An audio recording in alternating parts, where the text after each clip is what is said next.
Okay, we are live. Hello, everyone. It is so wonderful to see all of you. Welcome to my Facebook group, Sugar Breakthrough Community. Welcome to IGTV followers. Just to let you know, IGTV, you do not have access to the slides that I'm showing. So going forward, if you would like access to the slides, make sure that you're a member of my free Facebook community, Sugar Breakthrough Community. Guys, that's where all the conversation is. So I hope you'll all join me over there. Okay, so today we're talking about food and food products that might be derailing your weight loss efforts. A lot of them are things that you would think are perfectly fine for a low carb diet, but I have sort of a list of things that I want to go through with you. Now, I don't know about the rest of you, but when I'm not feeling good about myself, it's very hard for me to come on camera with all of you, to appear in photographs and selfies. And, we live in such a selfie culture, right? Everyone has a camera on their cell phones.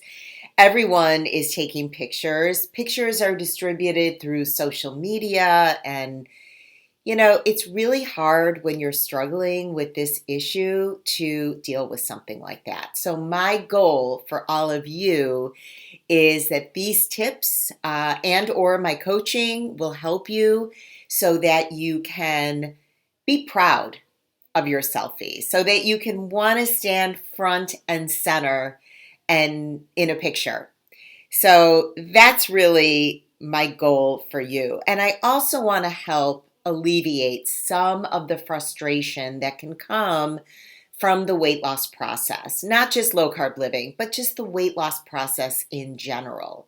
It's confusing, and the truth is that sometimes you need a little guidance, and that it's all good, right? What I've learned in the last, pretty recently, I'd say in the last 5 years, is to put the time and effort into myself. Happy mom, happy wife, happy life.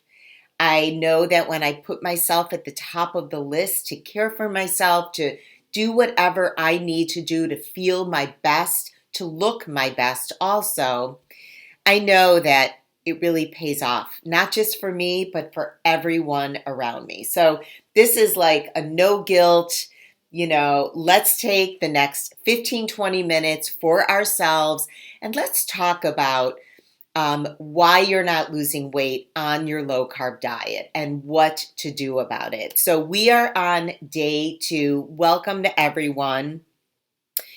Remember to join the Facebook community, Sugar Breakthrough Community. It's totally free if you want to see this and the future presentations with the slides. So I want to talk about, let's kind of review yesterday. So yesterday was day 1, and we talked about, let's see if I can move this slide. We talked about the first common mistake when it comes to a low carb plan, and that is not really knowing the right levers to pull. There are many levers that you can mess with in a low carb plan, but once you really understand how a low carb plan works scientifically, you can then, once you have that knowledge, right? And that's my job as the nutrition educator. Once you have that knowledge, you can go ahead and make way better decisions for yourself. So yesterday, we talked about the various levers. Let me quickly review for you. Lever 1 was calories in, calories out is an outdated theory, but it's valid nonetheless. What I meant by that was, while quality of calories really, really matters, if you're struggling to lose weight on your low carb diet and you feel like you're really doing everything right, you might simply be eating too much. Because sometimes people like just pig out, on tons of meats and cheeses, and they're really just, consuming far more energy than they need.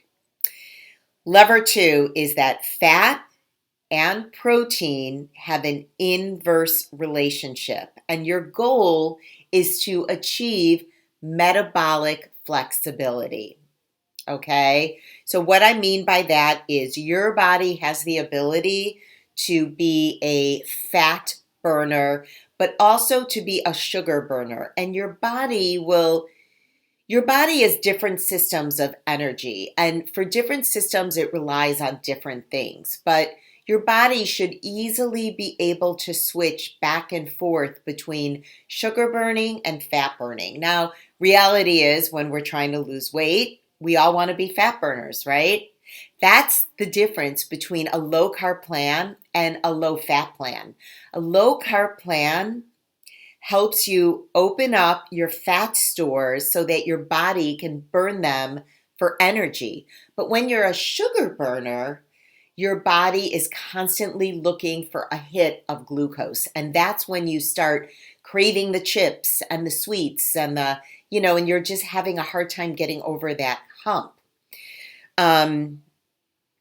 So you have to remember that fats and carbs have an inverse relationship.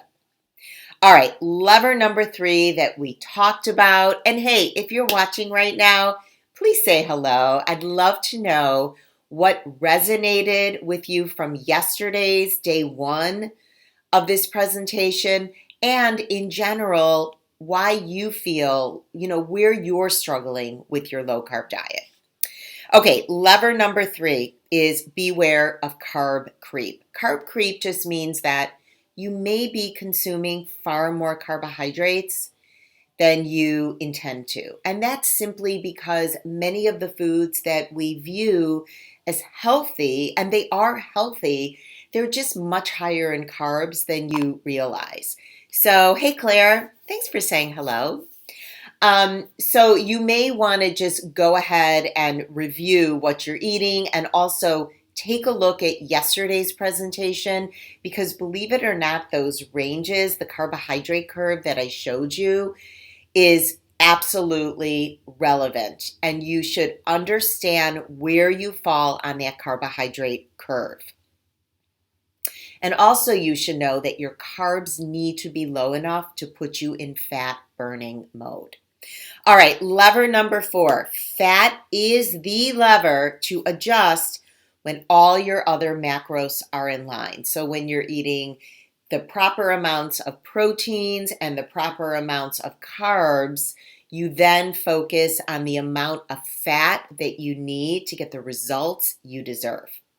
All right, so once again, I would love to hear from all of you, and just let me know what's resonating with you. Where are you struggling right now? The more specific you are, the more I'm able to help you and get your questions answered. One other thing I just wanted to take a look at with you that we didn't get to look at yesterday was, how do you know if you're in fat burning mode? So here are a few ways that you can judge if you're in fat burning mode. Number one, how many grams of carbohydrates are you actually consuming per day? So this is just strictly objective. Just take a look, count your carbs, refer to that carb curve from yesterday, and just know if you're within, 0 to 50, you are most likely burning fat. Now, the number is a little different for all of us. I don't know. I talked about your PLCT yesterday, so I don't know if you guys remember that term, but it's a term that I've sort of coined with my clients, your personal level of carbohydrate tolerance. And you have to just start by getting an objective number so you know where you're at right now. Also, are you testing for ketones? You don't have to, but if you are, that could be something else to think about. Also, have your cravings disappeared or at least greatly subsided? That's another way to tell if you're in fat burning mode, because when your body is burning fat, it's not jonesing for carbohydrates any longer. So that's another really important thing to keep in mind. Another thing that you might want to think about is, do you have like a unique taste in your mouth, or are you feeling a little bit of that keto flu? Do you have a little bit of a headache? Do you notice a change in how you feel? And these symptoms are, they're slightly uncomfortable. They're not a big deal, but you might be a little headachy or, something like that. But just know that all that is that your body is changing over metabolism and it's just adjusting. It's very normal. It's just like if you haven't eaten all day and you feel kind of headachy, right? It's that kind of feeling. So, all right, let's move on to the second common mistake that we are covering today. And this is eating, I don't want to call them healthy foods, but it's just health promoted type foods, but they're really not low carb compliant, or they may be low carb, but they're not doing your body any good. Here's the thing, different things are going to affect each one of us differently. And I want you to feel good that you have the knowledge to make better choices for yourself. I want you to learn how to tune into your body and know what is right for you. All right, so I want you to just chew on that for just a second. I want to share with you how two of my members felt before they started the Sugar Breakthrough Weight Loss Group Coaching Program. My client, Pam, she felt just low confidence. She felt like a hamster on a treadmill. You know, the hamster, they're going around on that round wheel and they're just not getting anywhere. And I think we can all really relate to that. My other client, Michelle, said she felt just tired, a little defeated. And she just really wanted to feel better. So that's how they felt before. And then after Sugar Breakthrough, Pam told me that she felt way more informed, way more confident, and way more self-aware. And Michelle said that she had way more energy. She felt confident and knowledgeable in her decision making regarding food and exercise. So that's what we're going for, guys. That's what all this information is for. And I hope it's not feeling overwhelming to you right now. It might take a little time to kind of implement some of this stuff. So feel free to take some notes. All right, let's jump into the foods to avoid for faster results. Okay. So here is the scoop. Anything with artificial sweeteners can be a red flag. And I know that you see a lot of artificial sweeteners in, keto recipes, for desserts and keto products, keto literature.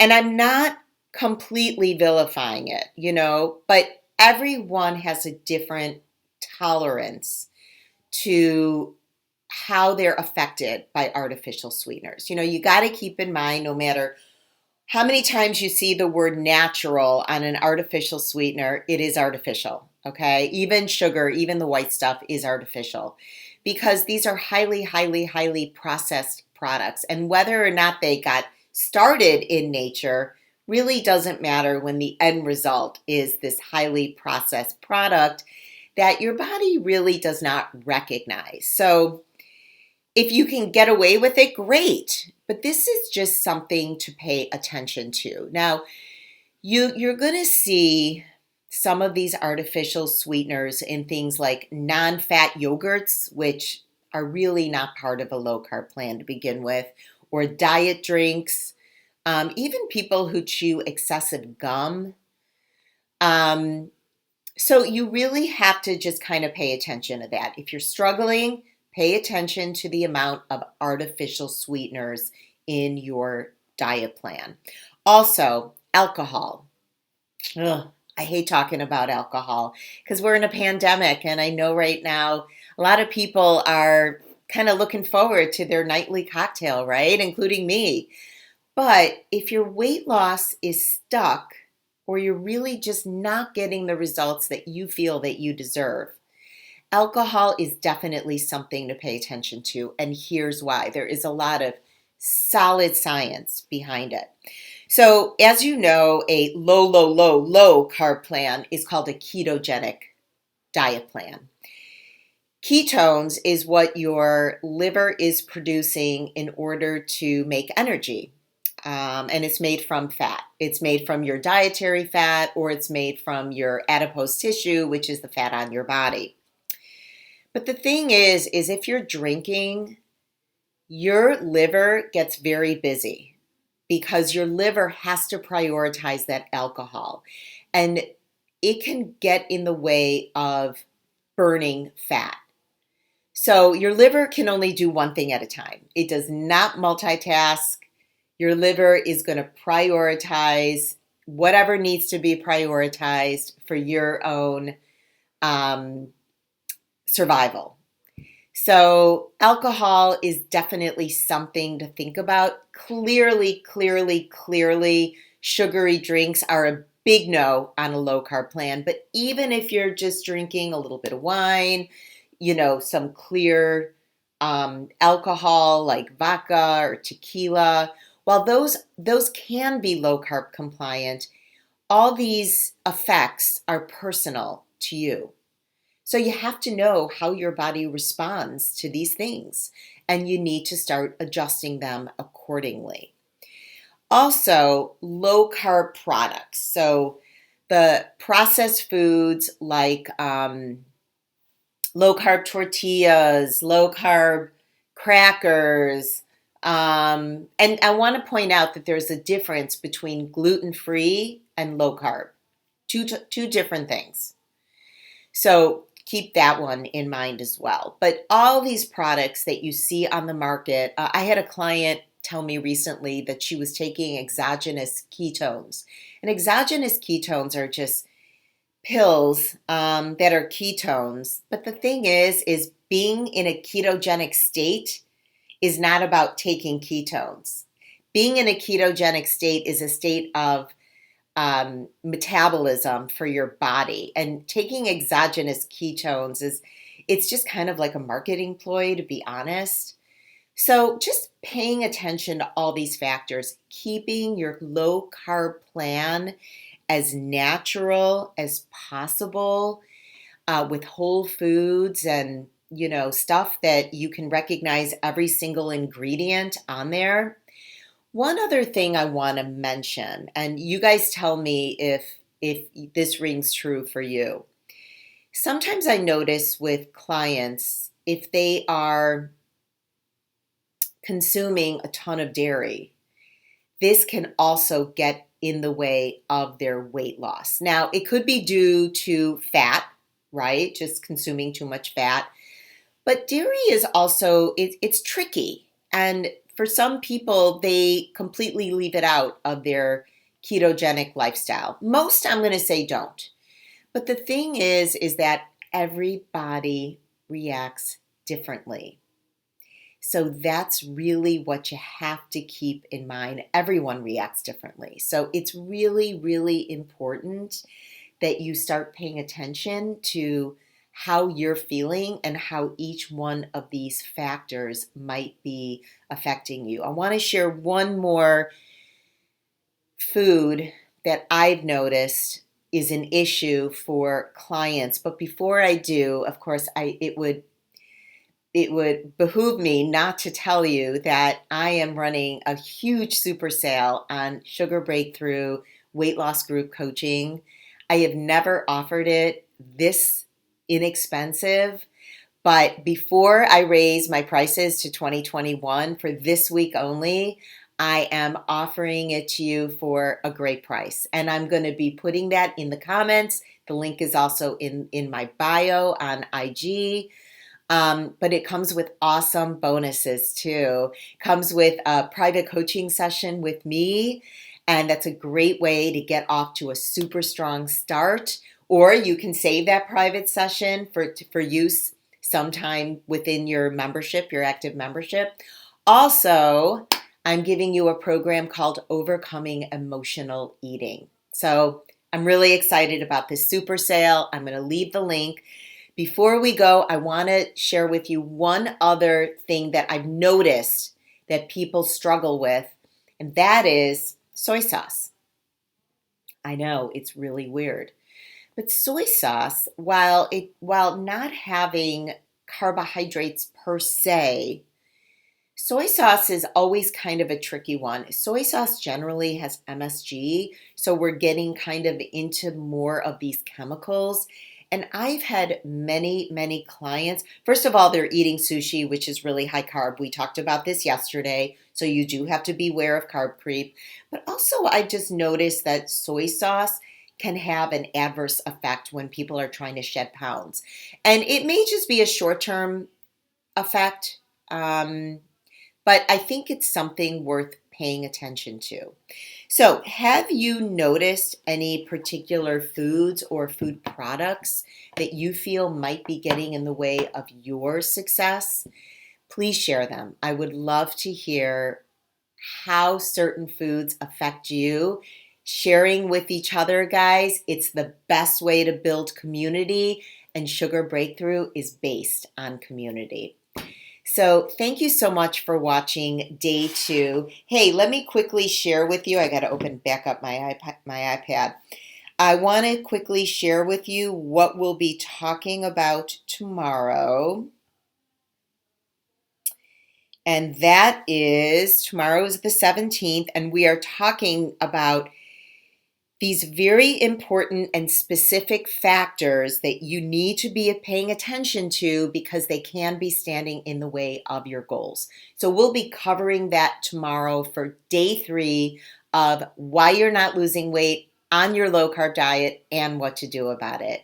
Guys, thank you again so much for watching, and I'll see you all tomorrow. Bye.